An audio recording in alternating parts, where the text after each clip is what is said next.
and welcome to VIP Boxing's Bell to Bell podcast, episode number 52. Whether you're watching on YouTube or you've downloaded for a listen on iTunes and Spotify, a nice review for us would be welcome and very good of you. We appreciate all those sort of things. Apologies for the delay in getting this week's episode online. We've had to record a bit later than usual because I was busy last night. Anyway, you know I'm Steve Lillis. With me, my co-host, John Evans. He's been with me for all these 52 episodes. You okay, John? Yeah, I'm good, Steve. Thanks. Good, mate. I hope you enjoyed the boxing the weekend because there was a lot of it.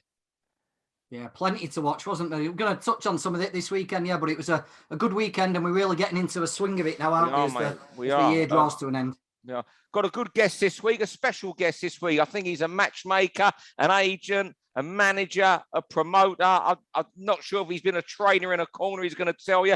A man with a deep context book and a contacts book. And if you're anyone in Russia, you've worked with this man, and anywhere east, even in anywhere. If you work with this fella anywhere in the world, because he's a face around the circuit. He puts on his own show, does a lot.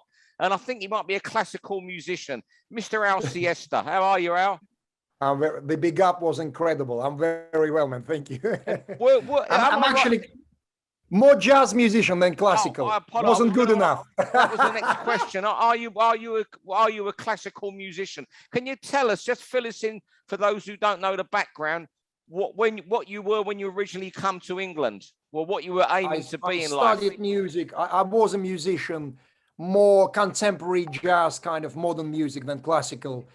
Because I don't sight read, you cannot be a classical musician if you don't sight read. Right. So, but I prefer contemporary music. Classical musicians are all crazy, I can tell you that. More crazy than the boxing people. I was going to say, you work in boxing, so you know that's only a good sort of defense of. It's a defense of crazy people, I guess, if you think they're all classical musicians that are a bit short of a fruit shoot with a loop. Al, what do you think of Steve Lillis's taste of music? Man, Steve Lillis is very intellectual, well-tasted guy. I can tell you that now. Not because he's right in front of me. I know he's very, very sharp guy, and we need more people like him in boxing. That would have been a different place for us if that would have been the case. Trust me. We need to cherish every intellectual, knowledgeable, goodwill person, and we need to build more of them, honestly. Trust me. You're a good man. What I'm going to do, when I'm in London next time, or in this down, you're Berkshire way, aren't you? No, Southampton. I'm Hampshire way. If I'm ever down there, I'm going to take you to a punk rock concert to the Joiners Arms in Southampton. Cracking punk rock venue. What a knowledge. I played there myself. Oh, so I didn't know that. There you go. It's a punk rock venue now. The Joiners. I played Joiners not once, man. Love the venue. Classics. Brilliant.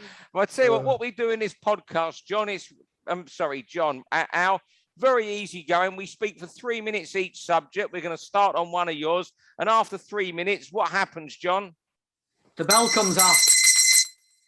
That's what happens. And you just have to button it. Because, John, otherwise, zip the lip.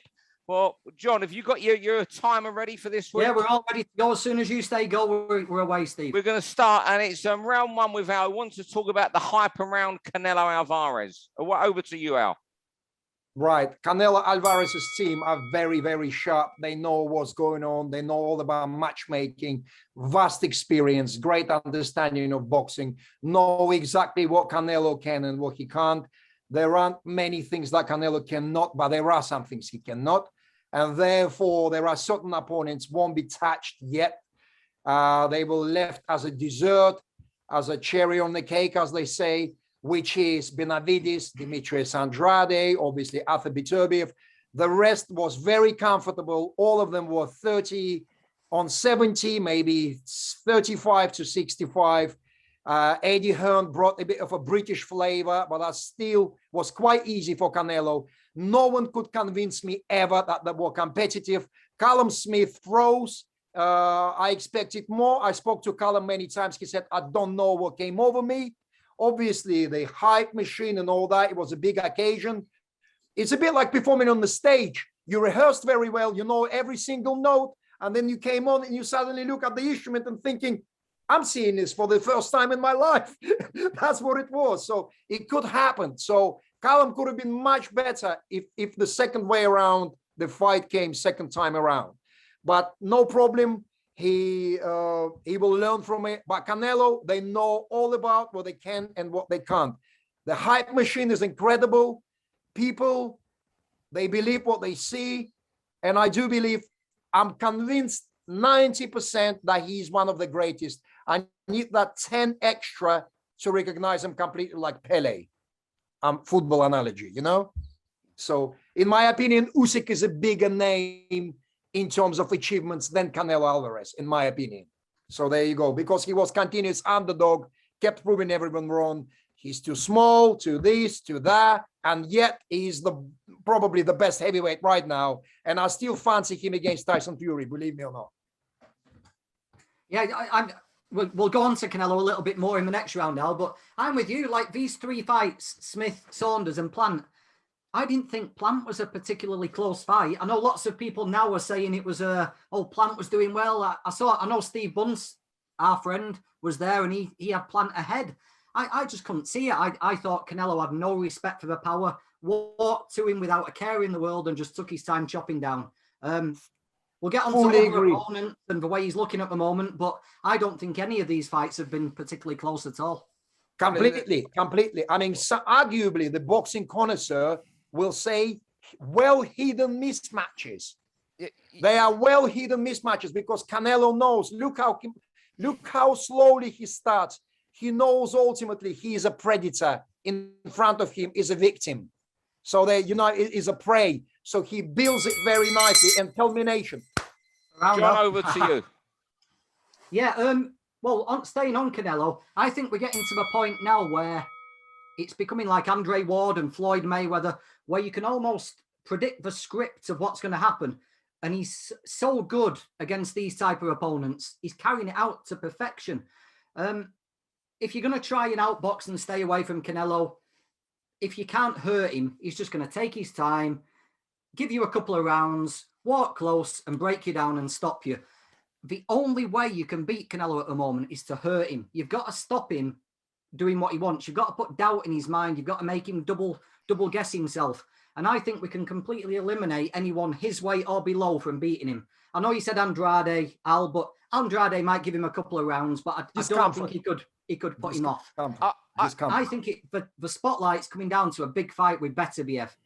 And I think that is the only guy, the only risk, and the only threat that Canelo's got in the next 2 or 3 years. I Stops Canelo. We're getting to the start.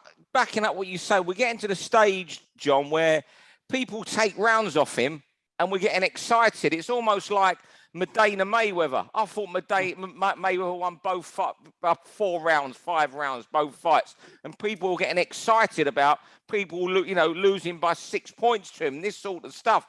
This is where we get into, and I can only echo what you say. Beterbiev is the only person around like heavyweight who can possibly beat him, and now but the only person who's called him out. I saw Marius Brados has called him out today. That's the only fight if he jumped to cruiserweight where he would not win because of the size. That's what we're looking at. Yeah. I guys truly believe Benavidez will give him an absolute nightmare. Really? He's so game. And he knows it. And let me tell you that every Mexican knows it. Yeah. Every Mexican knows how hard that fight is. And for some reason, it just goes off the radar. Like people don't talk about it. Benavidez is real game. Absolutely. Yeah. Benavidez may have the best shot because he wouldn't go on the back foot. He wouldn't let Canelo walk to him. Benavidez would make it a fight for as long as it lasts. 100%. And therefore, he's got a better opportunity. Yeah. I don't see Benavidez being. I get that he'd have him the fight. I think he'd play right into him and get taken out in 5-6 rounds. Yeah, really? That's the risk, but that also gives you your biggest opportunity to win. You can't beat Canelo by standing off if you can't punch. If you revise back Golovkin against Canelo, the amount of respect Canelo had, he was working on the back foot. That's how much fear he had for that power. Yeah. Benavidez also is very powerful. Canelo knows the output that Benavidez brings, the agility, Round three. Round three, off the subject of Canelo, it's will Eddie make him a star? And just want to get you fellas' opinions as well on Kid Galahad. He finally, long career, finally heads an arena card as the A side on Saturday night when he defends the IBF featherweight title against Kiko Martinez. You know, I think it's the first defense. You know, he's never won fans over. He's never got media attention. But what I will say for this guy, there's few better examples of dedication. Even after he lost to Josh Warrington, I was at that gym in Sheffield 2 days later doing some work with Liam Williams and Willie Hutchinson. He was back in the gym on the Monday. You know, but I think he really is getting ignored, you know, and it's quite sad to me, maybe as a traditionalist, that more people are talking about Lee Wood against Conlon for a regular title, for the right to maybe be elevated to super champion if Santa Cruz moves up. And I just wonder if Eddie can ever make him a star. I've really got my doubts, however long he reigns for. Yeah, well, I think he's got the perfect opponent this weekend to make him look good. You know, Kiko's going to bustle forward, a bit like Jazza, but Kiko's at a shop worn now, and Kid Galahad will look great this weekend. But it's just the way his career's gone, isn't it? You know, the week of his fight, the build-up starts for Martinez, we announced Wood and Conlon, and it completely overshadows everything. It's just the way Kid Galahad's gone, but he's got it in his own hands now, hasn't he? He's been chasing his entire career, Kid Galahad, but now it's in his hand. He's got that world title. He's going to be headlining bills. He's going to be on big cards. It's up to him. If he wants to look the part and wants to really stamp himself as the best featherweight, it's up to Kid Galahad now. He's got the opportunity he's wanted. I fully agree with you. And also, Galahad is one of those examples. God loves the trier. Yeah. So he's just persistent, knocking in the door, and eventually succeeding. And as you mentioned now he needs to pass his career over to people who are very creative, who know how to capitalize on the position that he has now and try to market him and sell him to, like, I think Matchroom may be too busy and they've got some other stuff. I would go and shop myself. And obviously he's got the contract with DAZN. So I'm hoping Eddie will do that great job and get him that big crossover fights for Galahad. I mean, people say arguably like he's got boring style. He's a grinder though. He's a horrible guy to fight, real game, relentless in his output and physical conditioning. Interesting guy, interesting fighter, just doesn't have enough popularity, but very reliable and very competent. So I know him personally very well. He's a Muslim brother. I'm really delighted for him, you know. Yeah. Well, there we go. That's bang on 3 minutes. You're a professional. Over to you. Oh, the topic that comes up here often with our guests, small hall boxing you want to discuss. Man, it's a mayhem, it's shambles, it's a mess. I don't know how to call it. Lots of people selling tickets. The popularity is back. The hype is huge. There's no one to fight against, Steve. No one to fight against. I'm doing matching for 5 promoters. I'm on the highest level of stress and I'm meditating through, and I've got a huge database, but the COVID restrictions, the Bulgarians flying Spanish and at the airport, it's declared fully exempt, and they think it means fully vaccinated. And they say, where is your vaccine passport? They say, no, I'm not vaccinated, but I'm exempt as an elite athlete. No, you can't fly. Fights falling through, tickets, money gets spent. Man, it's an absolute mayhem. Every weekend is a stress. It's high BPM, heart rate, sweats, sleepless nights, just to save small hole. And I've got the remedy, but I don't want to say, I'm just trying to build something at the moment. At the moment is a perfect niche to establish something new in the UK, very competent in journeyman scene, you know? And British board are aware, Win Communication, we talk about this. I mean, demand is huge. People want to put shows, people selling tickets, the arenas are full, lack of opponents. Probably more people will go on the road. But my personal notice, if you want to go on the road competently, at least like a Louis Van Pooch, you need to be really good at what you do. You need to have very high standard. You need to be so comfortable against someone who is in front of you that you write the script. Let him think that he's writing the script, that it's your fight. And for that, You need to have 120 amateur fights. Back to Eastern Europe. You know what I mean? Yeah, you know what? I think you've described it perfectly, the mess at the moment. And when I knew you was coming on that subject, Al, I looked quickly on Box Rec just before we started recording. I think between Friday and Sunday this weekend, all shows in Britain, I think there's 80-odd fights happening in Britain this weekend, over 8 or 9 shows. It's just ridiculous. And going back, something I've said often on here, I've just better shut and let Johnny in here, because I know he'll have a say, is a lot of these journeymen we're seeing now aren't good enough. They're literally just going to run, not give the education, because they know there's 5 jobs in the next 5 weeks. Yeah, John, we've seen people. There's only a few seconds left, but I've seen a lot of small old fights, and we've seen people come in and get taken out quickly, or we've seen people come in and not even try and win and just survive. And that's a recipe for disaster. How do you sell tickets for another show at the same venue 6 weeks later if it's been a stinking show? But yeah, you're right, Al. Over to you, Johnny. You want to talk about something that I know Al is going to be fantastic on? Yeah, I'll get on this quick because Al's the person to speak to. But there was a time a few years ago where Usyk, Lomachenko and Golovkin all came on the scene, one after the other, and people were fascinated by them. You know, this was going to be the start of the Eastern Europeans taking over. They all had this supernatural ability, didn't they? Golovkin was a knockout machine. Lomachenko was like the Matrix. Well, perfect nickname, isn't it? And Usyk's just sensational. But since then, nobody's managed to grab the attention like those guys. You know, Beterbiev's a great fighter, but he's not caught the imagination. Bivol's good, but he's not done it. And I was looking down the rankings at the next breed, and we've got Yulusinov who can fight. Madrimov is a great fighter, but they've not got the attention. And I was going to ask Al, did Lomachenko, Golovkin and Usyk, did they open the doors for promoters over here and in America to take more notice of these Eastern Europeans and try to build them? Or has nothing really changed? Has it made it easy, or is it just as hard as it's ever been to get these guys a start?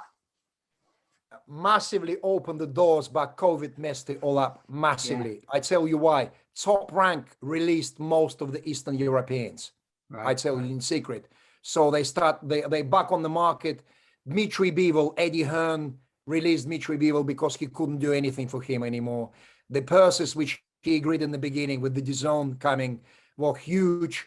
Then he realized that it wasn't as flowery, and it was the funds were tighter, and he couldn't afford it.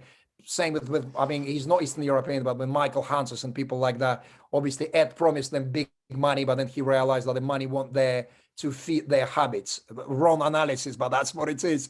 But the thing is, the new breed of Eastern Europeans are fantastic, but we are in boxing television crisis, believe me or not. We are on boxing television crisis. There's no many broadcasts at the moment. Broadcasters are taking big boxing on. MMA, arguably bigger than boxing at the moment and doing better numbers. When Golovkin, Lomachenko and Usyk were breaking in, the beasts from the East were a mystery, but television was booming. The business was booming. And those new names, they captured the imagination coincidentally with the boom of television. Now we know that we can get great Eastern Europeans, but TV is not there. Yeah. And Russian TV is garbage. They don't want to pay. Ukrainian TV doesn't want to pay. DAZN, big promise, but they say they will do it, but they're not. Because I know the budget. So because I have communication, but ultimately the new breed of fighters from Eastern Europe, Ukraine, Russia, Kazakhstan, Armenia, some fantastic talent out there. Fantastic talent out there. Let's see what's going to happen. That was fantastic, Al.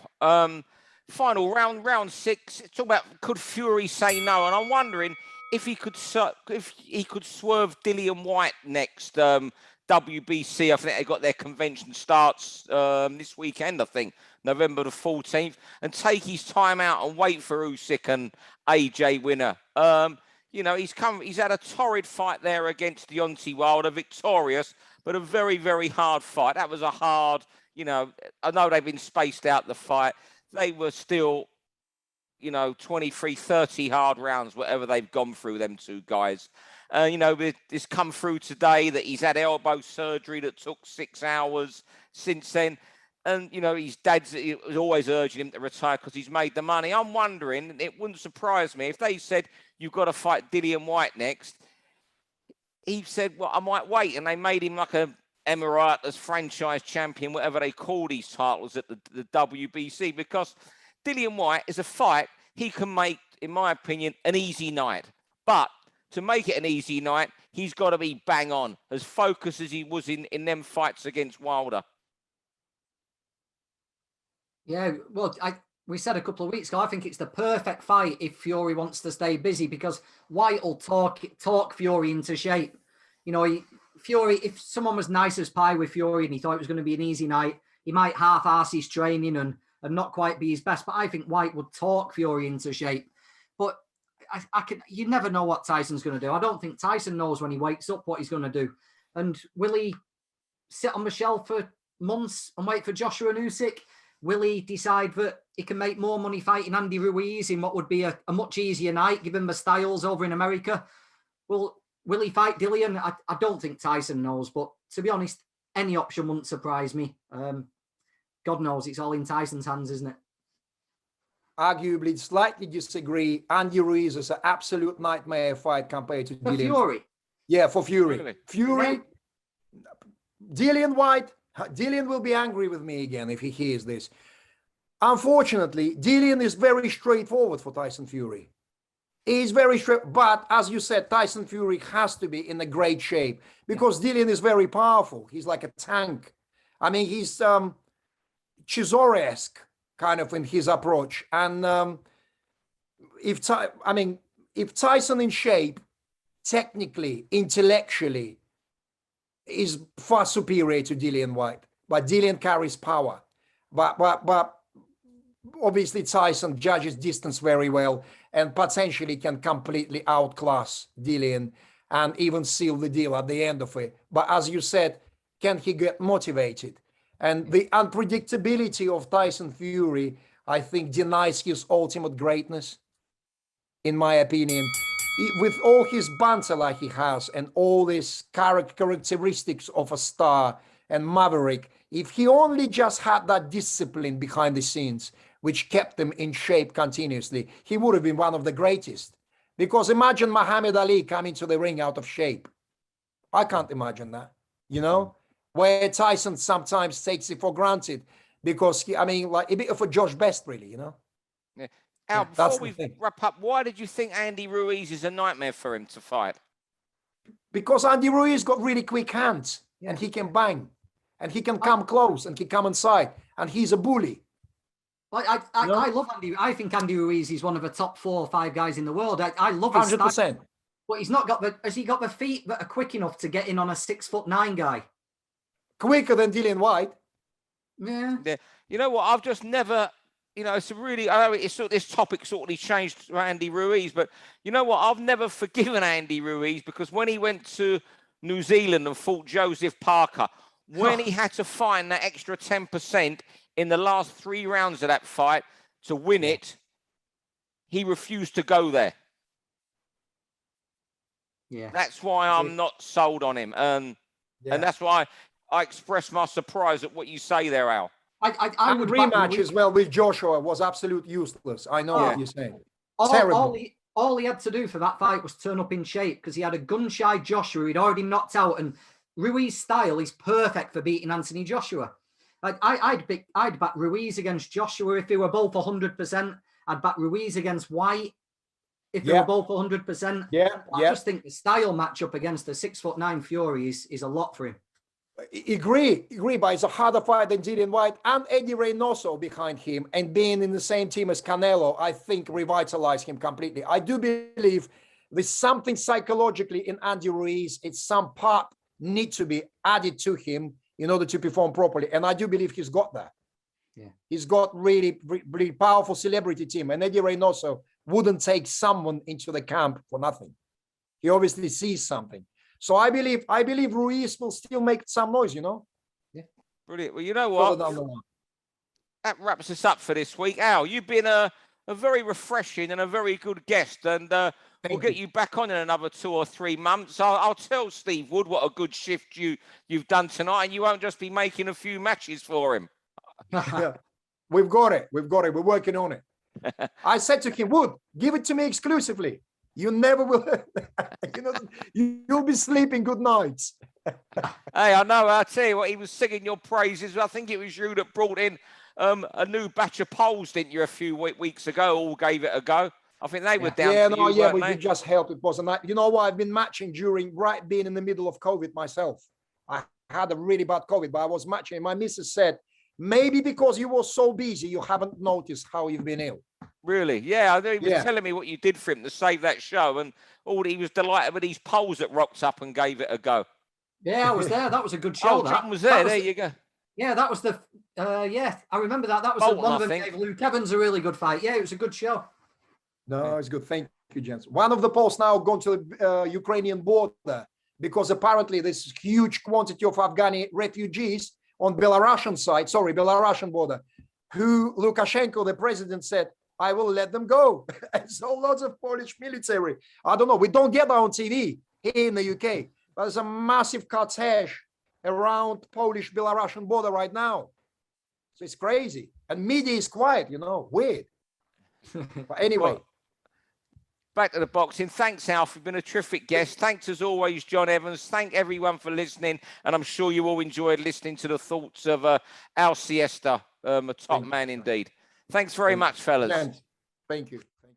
For all boxing info, news, and latest interviews, amateur and pro, across the north, click and subscribe. VIP Boxing Promotions. Also, Twitter, Instagram, and Facebook.